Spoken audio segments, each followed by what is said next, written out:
Assalamualaikum warahmatullahi wabarakatuh. Perkenalkan, nama saya Ayu Lestari dengan stambuk A321245051 dari Fakultas Keguruan dan Ilmu Pendidikan. Di sini saya akan menjelaskan materi mengenai pengantar hukum Indonesia.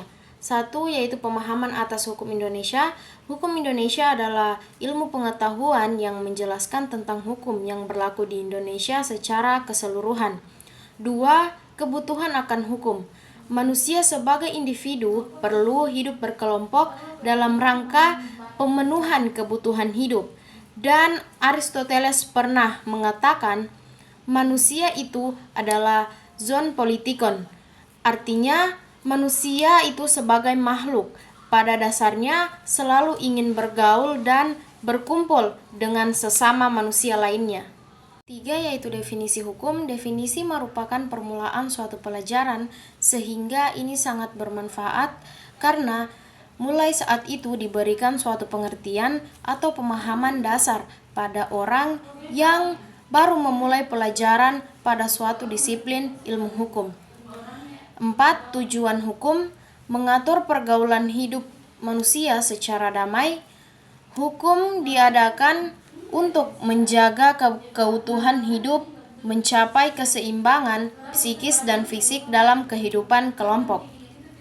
Dalam kehidupan kelompok sosial, hukum positif atau ius constitutum adalah hukum yang berlaku pada suatu tempat tertentu dan waktu tertentu. 5. Yaitu ciri-ciri hukum: adanya perintah atau larangan. Perintah atau larangan itu harus dipatuhi. 6. Unsur-unsur hukum: peraturan mengenai tingkah laku manusia dalam pergaulan hidup. Peraturan itu diadakan oleh badan-badan resmi dan peraturan itu bersifat memaksa.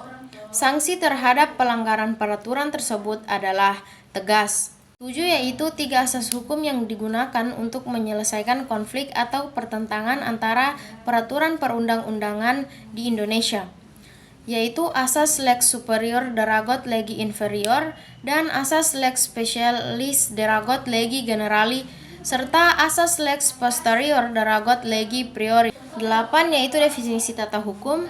Tata hukum berasal dari kata dalam bahasa Belanda rechtsorde, ialah susunan hukum. Artinya memberikan tempat yang sebenarnya kepada hukum. Maksud dari kalimat memberikan tempat yang sebenarnya kepada hukum adalah menyusun dengan baik dan tertib aturan-aturan hukum dalam pergaulan hidup supaya ketentuan yang berlaku dengan mudah dapat diketahui dan digunakan untuk menyelesaikan setiap peristiwa hukum yang terjadi. Itulah tadi penjelasan materi mengenai pengantar hukum Indonesia dari saya. Sekian dan terima kasih.